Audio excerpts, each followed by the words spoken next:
Bonjour à toutes et à tous, bienvenue sur Top Comics, sur cette première vidéo de cette nouvelle saison. Et pour cette première vidéo, petit format un peu différent, ça va pas être une chronique, ça va pas être une critique, ça va pas être un top.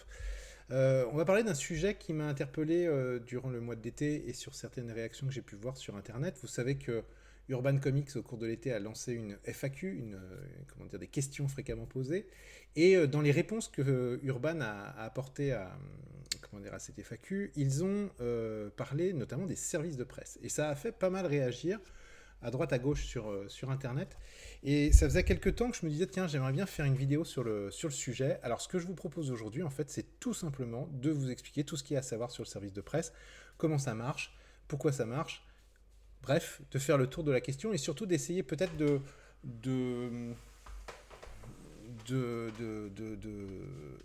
d'éclaircir certains fantasmes qu'ont certains sur le service de presse. Alors d'abord, c'est quoi un service de presse, ou ce qu'on appelle parfois SP, service de presse? Le service de presse, pour un éditeur, c'est un outil de promotion. C'est-à-dire que le but, c'est tout simplement de faire connaître son livre, d'apporter ce que l'on appelle de la lisibilité. C'est pas forcément de vendre le titre, c'est surtout en fait que le titre existe dans les médias. Et quand je parle de médias, c'est au sens très très large. Pour pour la petite histoire, évidemment, un service de presse, pour un média, quel que soit le média, c'est-à-dire que ce soit une chaîne de télévision, une radio, un magazine, un quotidien, ou même un site internet ou un blog, le service de presse, c'est quelque chose qui va permettre d'alimenter aussi le contenu de l'émission, du média en lui-même. Je vais prendre un exemple tout bête, j'étais en train de chercher un exemple. Vous êtes à la télévision, ou non, à la radio, vous avez une chronique sur laquelle vous faites des chroniques sur des lectures de romans. Évidemment que le chroniqueur qui gère cette chronique ne va pas payer avec son propre salaire les bouquins dont il va parler dans l'émission. C'est-à-dire qu'à un moment donné, il fait appel aux éditeurs, il leur demande de lui envoyer les bouquins qu'il va lire et qu'il va ensuite critiquer. C'est grosso modo la mécanique habituelle du service de presse. Il peut arriver que certains services de presse soient envoyés par les éditeurs directement sans qu'ils n'aient été sollicités. C'est le cas notamment de certains éditeurs ou certaines attachées presse. Quand je dis certaines attachées presse, j'emploie le féminin parce que c'est un métier qui est très féminin. Je ne connais pas beaucoup d'attachés et de presse. C'est-à-dire que je dois en connaître un ou deux, mais c'est à peu près tout par rapport à Top Comics. Mais donc le but, en fait, pour le chroniqueur, la personne qui va faire la chronique, c'est que ça lui permet d'avoir le bouquin à travailler sans avoir besoin de payer pour pouvoir faire son travail. Alors évidemment, dans le cas des sites internet bénévoles et donc amateurs, pas professionnels, la situation est un petit peu compliquée, mais en fait, avec le temps, ça s'est calqué sur le professionnel. Alors, comment ça se passe généralement quand quand vous souhaitez avoir un service de presse? Bon, déjà, il faut avoir un média dans lequel vous allez vous exprimer, que ce soit votre site internet ou une chronique que vous faites, que ce soit de la vidéo, du podcast ou des articles que vous écrivez. Il faut bien que vous ayez un média dans lequel vous allez exposer, entre guillemets, le service de presse que vous allez recevoir. Ensuite, contrairement à ce que certains pourraient penser, on reçoit jamais, enfin en tout cas moi, l'expérience que j'en ai, ça fait maintenant, on est en 2025, ça fait bien maintenant 10 ans que je reçois des services de presse. Je connais aucun éditeur qui propose d'envoyer tout le catalogue tous les mois à des chroniqueurs. Non, l'idée c'est que vous allez solliciter auprès de l'attaché presse ou bien du contact que vous avez chez l'éditeur un certain nombre de titres. Et ensuite, la personne va vous répondre si elle est d'accord ou pas d'accord, ou si elle peut vous envoyer une partie de la liste que vous avez envoyée. Généralement, comme je l'ai dit, les éditeurs vont pas envoyer plein d'albums à un seul média. Pourquoi? Parce qu'en fait, les attachés presse ou bien les personnes qui font ce rôle chez les éditeurs n'ont pas un stock infini de bandes dessinées ou d'albums à envoyer. C'est-à-dire que ce nombre, il est fini, donc c'est à elles ou à eux de les expédier aux bonnes personnes. Dans l'idée, rappelez-vous, d'avoir de la visibilité. Pas forcément qu'on en dise du bien, et j'y reviendrai tout à l'heure, mais l'idée, c'est vraiment bien de donner de la visibilité au titre. C'est-à-dire que le titre existe dans les médias et qu'il se démarque du reste des albums. Oui, parce que vous êtes éditeur, vous éditez un bouquin, un album, un comics, dans le cas qui nous intéresse. Si aucun média ne parle de votre comics, il n'existe quasiment pas, en fait. C'est-à-dire que les lecteurs vont apprendre son existence, soit parce qu'ils suivent votre actualité en tant qu'éditeur, mais là, vous parlez de gens qui sont, on va dire, très intéressés par ce que vous produisez. C'est pas forcément cette cible-là que vous allez chercher à atteindre. Et puis sinon, ça sera uniquement lorsqu'il ira en librairie qu'il constatera sur les étalages ou sur les étagères, les bouquins qui sont sortis. Souvent, dans les librairies ou les espaces culturels, il y a un espace nouveauté. Et encore, parfois, moi, il m'arrive de voir des nouveautés qui sont rangées directement dans les rayons. Donc, autant dire que leur visibilité est quasiment nulle. Donc, le but, c'est vraiment bien de les rendre visibles. Et donc, pour ça, il faut que vous ayez un média et que vous écriviez ou que vous enregistriez, enfin, que vous produisiez quelque chose autour de ce média. Bon, comment ça se passe ? En fait, à vous, en tant que chroniqueur, que ce soit audio, vidéo ou papier, écrit, c'est à vous d'interpeller l'éditeur ou bien l'attaché presse pour solliciter un ou plusieurs services presse. Généralement, moi, ce que je fais, c'est que je prends la liste de toutes les sorties du mois et puis j'envoie un mail au contact que j'ai chez l'éditeur pour lui demander, tiens, est-ce qu'il serait possible de m'envoyer tel album, tel album. Généralement, ça se résume à 1-2 titres par mois, grand max. Parce que de toute manière, j'ai pas le temps forcément, et ça c'est un autre élément dont il faut tenir compte. J'ai pas le temps, on n'a pas forcément le temps de gérer toutes les sorties. Imaginez un instant que vous receviez toutes les sorties de tous les éditeurs, en fait vous n'avez plus de vie en fait. Vous vous retrouvez à devoir lire, chroniquer, publier des articles, et faut vraiment avoir vraiment beaucoup de temps pour pouvoir le faire. Donc généralement on va cibler, moi je cible les titres qui me semblent intéressants, en tout cas qui moi vont m'intéresser. Et ensuite, l'éditeur me répond oui ou non. C'est-à-dire, il va me répondre, oui, j'ai bien noté votre demande, je vais vous les envoyer. Ou alors, il vous dit non. Ou alors, il vous dit non d'une autre manière en ne vous répondant pas, ce qui arrive aussi. Et puis, parfois, vous avez des éditeurs qui vous disent oui, j'ai bien noté. Puis, vous recevez une partie de la liste que vous avez bien reçue, qu'on a bien voulu vous envoyer, parce que ils n'ont pas pu vous les envoyer, ou ils nous en ont envoyé à d'autres personnes. Et voilà. Donc, il n'y a pas de... C'est quelque chose d'assez informel en fait. Il n'y a pas de contrat, il n'y a pas de... C'est un échange par mail entre le chroniqueur et l'éditeur. Ensuite, il se passe quelques jours durant lesquels vous allez attendre et vous allez recevoir par courrier votre service de presse. Alors là, je parle du cas des services de presse papier, c'est-à-dire où vous recevez l'album en physique. Vous avez beaucoup d'éditeurs maintenant qui vous proposeront d'avoir une version PDF du service de presse. Alors, c'est une solution assez pratique parce que ça permet à l'éditeur d'envoyer directement tout de suite, quasiment de répondre immédiatement. Ça pose un problème pour l'éditeur qui est que ça augmente le risque de fuite de son album sur des sites pirates. Donc résultat, depuis maintenant longtemps, les éditeurs placent ce que l'on appelle des tampons, c'est-à-dire que vous avez des grosses marques sur les pages avec marqué Panini ou bien Urban ou bien d'autres maisons d'édition. Et personnellement, moi je refuse ce genre de pratique parce que d'abord, je trouve que nous envoyer un produit détérioré, c'est-à-dire détérioré dans le sens où on a mis des tampons à l'intérieur, c'est quelque part ne pas permettre de pouvoir consulter le livre correctement. Enfin, je trouve pas ça très respectueux par rapport au bouquin. Et puis deuxièmement, il m'est déjà arrivé, alors j'ai plus en tête le titre, mais où on m'avait envoyé un PDF et en fait la version PDF ne correspondait pas à la version qui était sortie en librairie, c'est-à-dire qu'il manquait en fait un bout dans le PDF qui m'avait été envoyé, et il y avait eu ensuite des retouches de fait, donc on m'avait en fait envoyé une version de travail, ce qui fait que quand moi j'ai critiqué ou chroniqué l'album, j'ai pas chroniqué la version finale, le produit final, et en ça je trouvais ça quand même assez dommage de pas pouvoir proposer une critique de l'objet que les gens vont avoir en librairie. Donc dorénavant, maintenant, quand on me propose du PDF, je dis non gentiment, et je préfère ne même pas recevoir de SP plutôt que de chroniquer un PDF, mais ça, c'est mon avis personnel, chacun fait bien comme il l'entend, il n'y a pas de souci à ce niveau-là.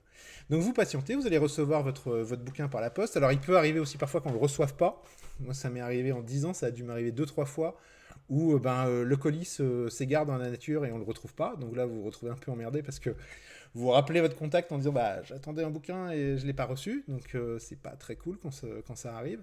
Mais bon, dans la plupart des cas, vous recevez vos bouquins. À partir de là, vous allez commencer évidemment à bouquiner, à lire vos services de presse, et ensuite vous allez sortir vos chroniques ou vos papiers, ou bien vos vidéos, ou bien vos podcasts en rapport avec ce service de presse. Alors, évidemment, ça paraît évident, mais quand vous sollicitez un service de presse et que l'éditeur ou l'attaché presse a la gentillesse de vous l'envoyer, il est évident qu'il faut publier quelque chose. Il faut faire le job, quoi. Sinon, vous prenez le risque que la prochaine fois que vous sollicitez un SP, on va vous répondre gentiment non, ou bien on vous répondra même pas, quoi. Donc ça, c'est un point extrêmement important. Et puis, on va aborder tout de suite le sujet mais est-ce que quand on reçoit un service de presse, on peut dire du mal? Alors moi, c'est un truc qui m'a toujours fait sourire quand je lis sur Internet des gens qui critiquent en disant oui, les gens qui reçoivent des services de presse, ils disent forcément du bien, etc., etc. Bon, moi, comme je le disais, ça fait 10 ans que j'en reçois. Quand j'ai envie de dire du mal d'un service de presse que j'ai reçu, je dis du mal, quoi. Enfin, je ne me sens pas lié à l'éditeur en mode je dois à tout prix dire du bien. Non, je me sens lié vis-à-vis de l'éditeur dans le sens où il a eu la sympathie de m'envoyer l'album, eh bien, je vais lui donner de la visibilité, je vais en parler. Mes lecteurs seront au courant que l'album existe, mais ils auront aussi mon avis qui est négatif quand c'est négatif.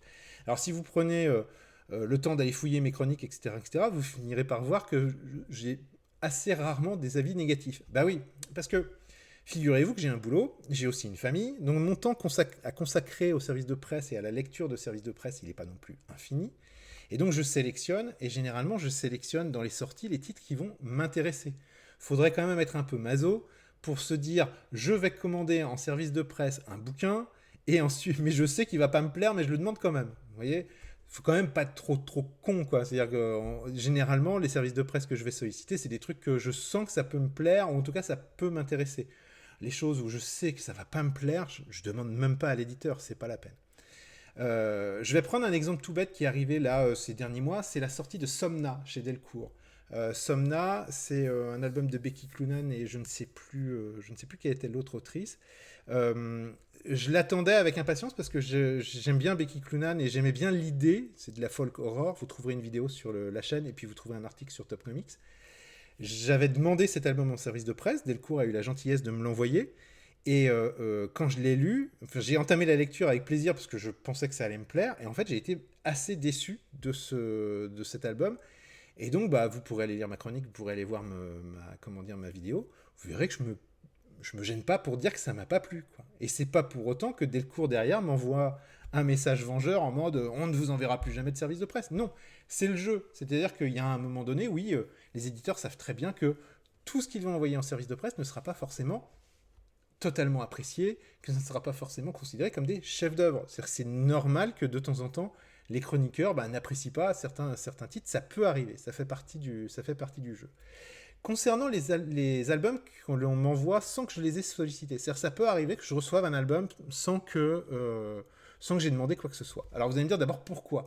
Parce qu'au bout de 10 ans, probablement que mon nom et mon adresse mail passent peut-être d'attaché presse en attaché presse, que peut-être je suis dans des listes de diffusion, et de temps en temps, certains éditeurs se disent il ne me l'a pas demandé, mais ça pourrait potentiellement l'intéresser, donc je le lui envoie. Donc c'est une démarche tout à fait spontanée de la part de l'éditeur.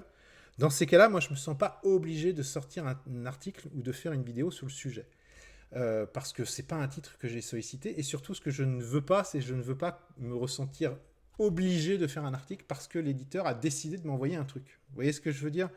Parce que dans ces cas-là, il suffit de m'envoyer quelque chose pour que je me retrouve, entre guillemets, obligé de publier quelque chose. Non. Comme je le mets moi à chaque fois dans mes mails, c'est ce que je sollicite. Moi, je ferai forcément un article, je ferai forcément un papier, j'en parlerai, j'apporterai une certaine visibilité au titre dans le sens que je viens d'expliquer. Mais si on m'envoie un truc et que je ne l'ai pas sollicité, je ne me sens pas obligé de faire quelque chose. Par contre, si on m'envoie quelque chose que je n'avais pas demandé, que je le lis et que je le trouve intéressant, oui, je vais faire un article si j'ai le temps de le faire. Vraiment, il faut vraiment que vous enleviez de la tête pour tous ceux-là que je peux voir de temps en temps qui sont là, oui, ceux qui reçoivent des services de presse, ils sont obligés de dire du bien, etc. Non, quoi. Enfin, moi, en 10 ans, ça n'est quasiment jamais arrivé. Quand je dis quasiment jamais, c'est parce qu'il va y en avoir les deux du fond qui vont me dire oui, vous voyez, il dit quasiment, mais en fait, ça a dû arriver. Oui, parce que je me souviens au début, quand je recevais, il m'est déjà arrivé de recevoir un service de presse que j'avais demandé, et j'étais emmerdé parce que j'avais pas aimé, et je me souviens que j'avais appelé l'attaché presse pour lui dire vous m'avez envoyé un truc, je l'ai demandé, mais je suis désolé, j'aime pas du tout et donc Ça l'avait fait marrer, mais elle m'avait dit, bah non, publiez votre article, même s'il est négatif, tant pis, c'est pas grave. Et quelque part, je comprends, parce que si à chaque fois que je reçois des services de presse, je dis toujours que c'est une des 7 merveilles du monde, bah à la fin, en fait, ça n'a plus de sens. C'est-à-dire que le lecteur va bien finir par comprendre que, bah, en fait, vous écrivez, vous servez la soupe aux éditeurs, et votre avis n'aura plus vraiment d'intérêt. Donc, faut toujours être assez respectueux, on va dire, des lecteurs, et quelque part, donner votre avis. Moi, j'ai jamais vu un éditeur me dire je ne vous envoie plus rien parce que vous avez dit du mal. Il m'est déjà arrivé, oui, de dire du mal d'un album reçu en SP. J'ai jamais reçu, j'ai même, pour tout vous dire, j'ai même jamais reçu un courrier ou un coup de fil pour me dire ah non, non, non, c'est pas possible. Vous voyez, c'est... Donc là-dessus, les attachés presse, elles sont au courant. Enfin, les éditeurs savent bien que sur l'ensemble des bouquins qu'ils vont envoyer, il y aura des retours négatifs, ça peut arriver. Ça fait partie du lot. Et puis, ils sont pas dupes non plus. Ils savent très bien qu'ils sortent pas non plus que des merveilles, quoi. Il y a du moins bien dans ce qui sort. Par contre, là où ils peuvent être mécontents, c'est quand quand vous envoyez le service de presse et que un mois, 2 mois, 3 mois, 4 mois passent et que vous n'en avez toujours pas parlé. Bah là, vous êtes en défaut. C'est-à-dire que bah, vous n'avez pas apporté de visibilité au titre. Donc quelque part, vous avez rompu le contrat moral qu'il pouvait y avoir entre vous et l'éditeur. Tiens, c'est intéressant parce qu'on parle de. J'ai introduit une notion intéressante qui est celle de la temporalité, c'est-à-dire quand est-ce que le service presse sort, la chronique du service de presse va sortir. Moi, j'ai tendance à essayer de me rapprocher le plus possible de la date de sortie du bouquin. C'est-à-dire que je n'aime pas. Il peut arriver, par exemple, Urban envoie un album, parfois il peut arriver qu'il les envoie 15 jours avant la sortie en librairie.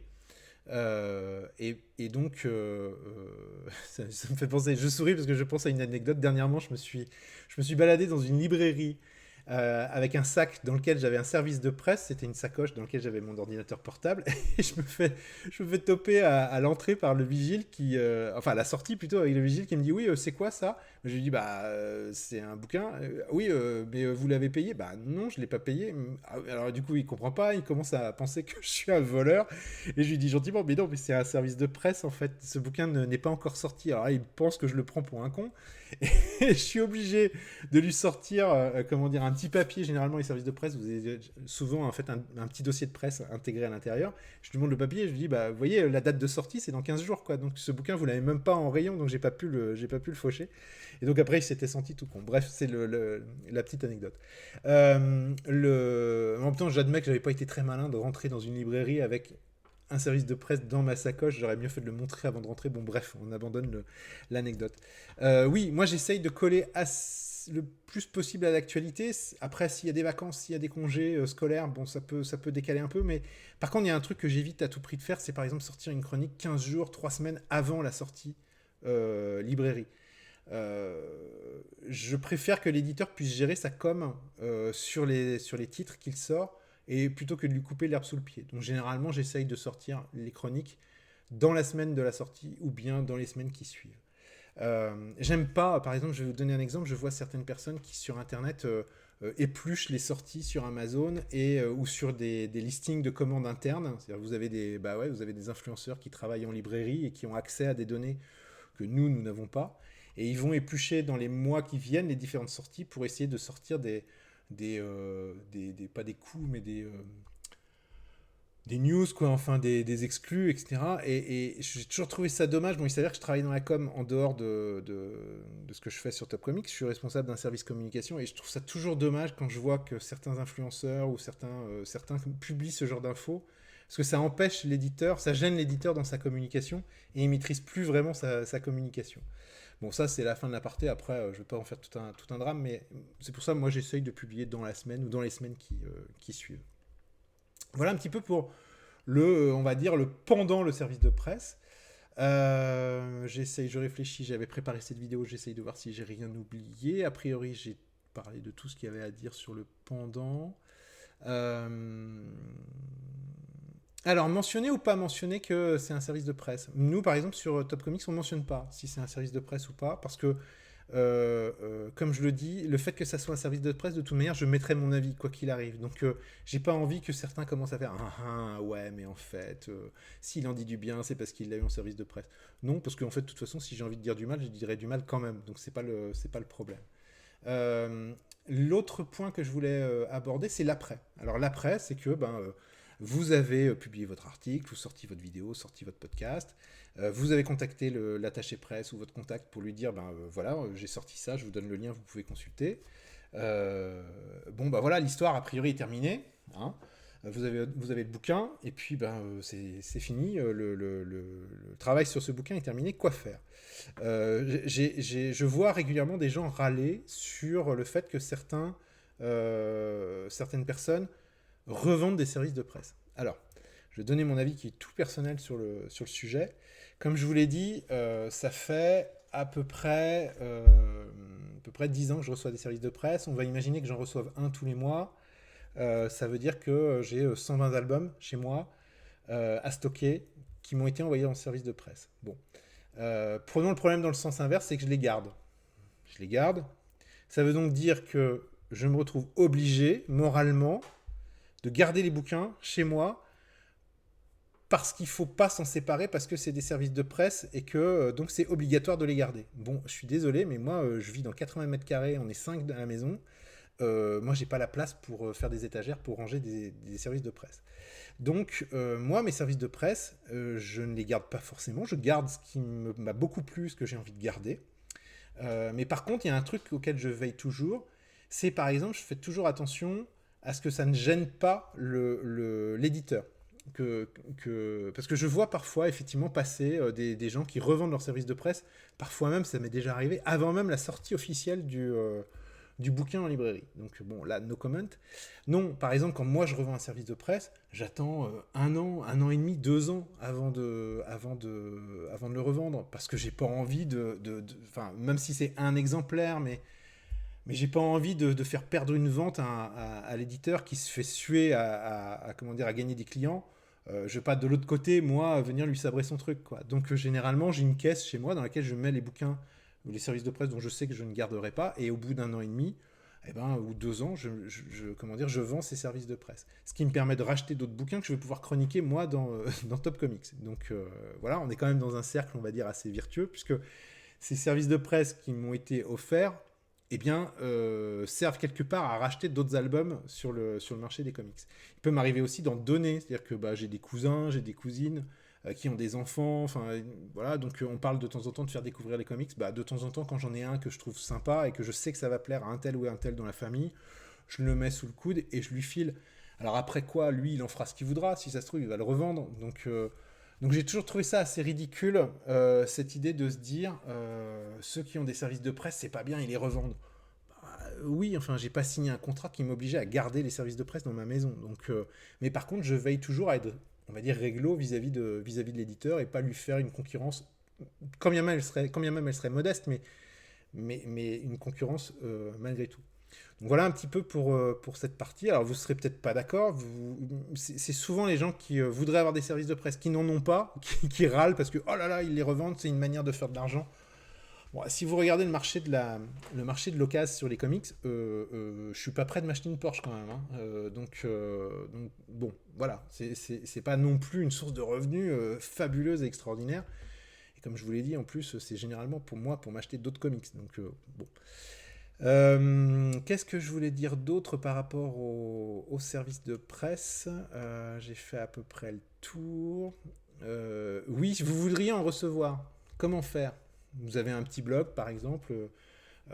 Comment faire pour en recevoir? Vous allez sur le site de l'éditeur, vous cherchez la rubrique Contact et vous envoyez un message en précisant bien qui vous êtes, le site sur lequel, le média sur lequel vous bossez, en expliquant quelle est votre audience, combien de personnes viennent sur votre site, de façon à ce que la personne qui va recevoir votre message puisse savoir si ça l'intéresse ou pas. Évidemment, si vous avez un blog sur lequel vous avez 10 visiteurs par mois, vous pouvez oublier, hein. Il y a peu de chances que vous receviez un service de presse. Moi, je vais prendre un exemple de Top Comics. Top Comics, c'est un site qui fait à peu près 2250-2500 visiteurs vues par mois. Sachant que toutes les critiques sont visibles, les dernières critiques sont systématiquement visibles sur l'écran, en tout cas sur ordinateur. Ça fait quand même un certain nombre de personnes qui peuvent voir en fait une chronique sur Top Comics. Une chronique sur Top Comics, c'est une chronique qui est vue par 150-200 personnes au minimum et qui sera vue par parfois 500, 600, 800 personnes. Il m'est arrivé d'avoir une chronique qui a fait 15 000 lecteurs, mais c'était la folie, c'était un album d'X-Men. Mais voilà, pour vous donner un petit peu un ordre de grandeur par rapport à ce que vous faites et voir si bah ouais, ça vaut le coup ou pas. Et avec ce genre de chiffres, ouais, je sollicite des services de presse, j'en ai pas tout le temps, c'est pas un dû. Mais encore une fois, faut pas hésiter à faire la demande. Pourquoi ? Parce que là aussi, je voulais réagir à quelque chose où j'entends dire ah oui, on file des services de presse à comment dire, des influenceurs manga, des influenceurs animés, des influenceurs, je sais plus qu'est-ce qu'il y avait comme autre type d'influenceurs, mais qui n'ont aucun rapport avec les comics, alors que vous avez des influenceurs sur YouTube qui pourraient les recevoir parce que eux, ils font des chroniques, eux, ce sont des experts, etc., etc. En gros, il faudrait les envoyer à des vrais fans plutôt que de les envoyer à des gens qui n'y connaissent rien. C'est sous-entendu ça, le message, en fait. Je suis pas tout à fait d'accord avec ça, même si je comprends l'idée de vouloir, entre guillemets, récompenser des influenceurs sur Internet ou des gens qui écrivent sur des sites Internet, de les récompenser. Mais n'oubliez pas ce que je vous disais au début, un service de presse n'est pas une récompense. Un service de presse, c'est un outil de promotion pour l'éditeur. L'éditeur n'est pas là pour récompenser, entre guillemets, le travail de gens sur Internet.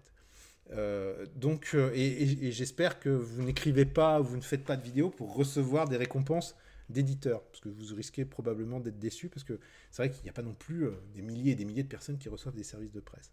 Je ne suis pas tout à fait d'accord avec cette idée, parce que je vais prendre un exemple. D'abord, envoyer un service de presse à quelqu'un de nouveau qu'on ne connaît pas, c'est toujours le risque que cette personne ne joue pas le jeu. Au bout d'un certain temps, il y a quand même une question de confiance qui s'installe aussi entre les attachés presse et les rédacteurs.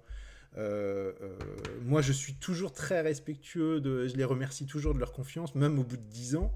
Mais c'est vrai qu'à chaque fois, c'est un risque. Ils vous envoient un bouquin et si ça se trouve, vous n'allez plus répondre et puis terminé. Et puis elles auront envoyé un bouquin pour rien. Donc d'abord, c'est toujours un risque.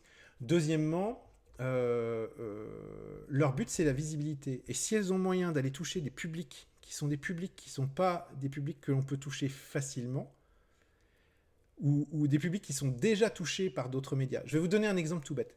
Je reçois des services de presse. Imaginons par exemple que...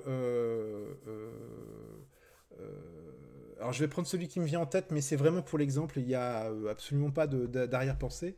On dirait, tiens, par exemple, il faudrait que les rubriques de G, ils reçoivent des services de presse. Évidemment, ce que fait Jay sur ses rubriques de G, c'est très bien, et là-dessus, il n'y a aucun problème. Mais quelque part, mettez-vous à la place de l'attaché presse. Elle pourrait se dire, alors d'un côté, j'ai Top Comics, ou un autre site, peu importe. Eux, ils s'adressent à des gens qui connaissent déjà les comics. Les rubriques de G, ils s'adressent déjà aussi à des gens qui connaissent déjà les comics. Bon, ils s'adressent à peu près...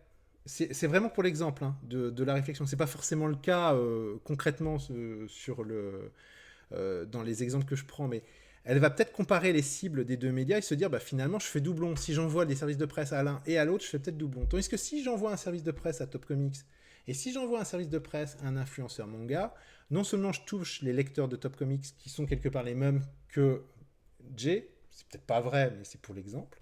Tandis que si j'envoie un service de presse à, je sais pas, un site web sur les mangas, je risque de toucher un autre type de public. Donc, et je dis bien je risque de, c'est pas forcément gagné.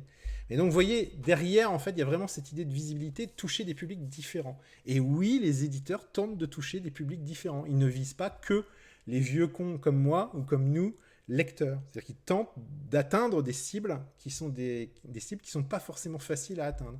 Et les gens qui vont aller sur une chaîne YouTube spécialisée manga, c'est pas des gens qui viendront chez moi sur Top Comics.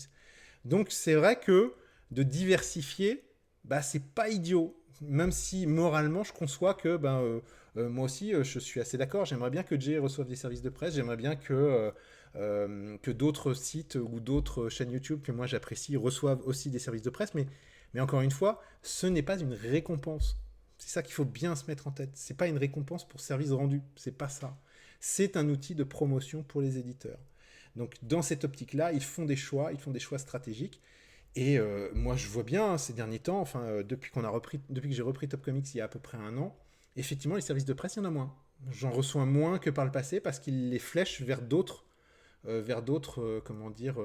médias, vers d'autres blogs, vers d'autres chaînes YouTube, vers d'autres TikTok. Moi aussi, quand je vois certains sur TikTok faire «Ah, j'ai reçu ça, ça a l'air d'être vachement bien, merci Urban Comics». Bah oui, oui, j'aimerais bien moi que la personne, elle m'en parle, qu'elle me dise des trucs, mais en même temps, c'est pas con. C'est pas con de faire exister son album sur des chaînes de ce type-là. Quand je dis faire exister, c'est juste faire une apparition, donner de la visibilité. Sur les milliers d'abonnés de ce TikToker, eh ben, il y en aura une partie qui vont se dire ah tiens, cet album-là a l'air d'être pas mal, et ils vont peut-être poursuivre. C'est le pari, poursuivre leur recherche, c'est ça que je veux dire. Ou peut-être qu'ils le regarderont en librairie. C'est le pari que font peut-être les attachés presse. Donc voilà, j'espère que cette vidéo vous aura permis de comprendre un petit peu mieux l'idée des services de presse.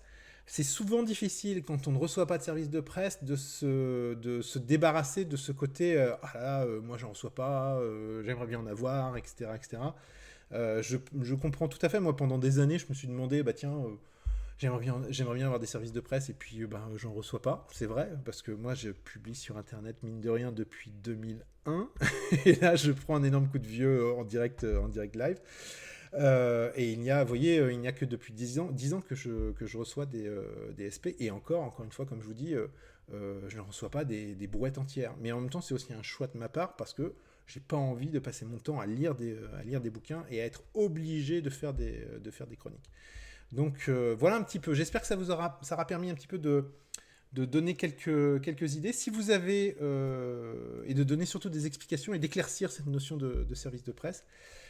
Si vous avez des questions, bon, vous connaissez le chemin, hein, il y a des commentaires, donc vous n'hésitez pas à en mettre des commentaires. J'y répondrai avec plaisir. Et puis, voilà, c'est à peu près tout ce que j'avais à dire sur les services de presse. Et puis, de toute façon, si j'ai quelque chose à rajouter, je vous referai soit une vidéo, ou bien je vous ferai un petit commentaire par rapport à vos réponses. Voilà, n'hésitez pas vraiment à commenter, nous on aime bien commenter. Ne vous inquiétez pas, effectivement, on est le 9 au moment où j'enregistre cette vidéo, le 9 septembre. On n'est pas reparu sur YouTube depuis un paquet de temps parce que on était en pause, et puis parce qu'on travaille aussi à d'autres projets par rapport à la chaîne YouTube.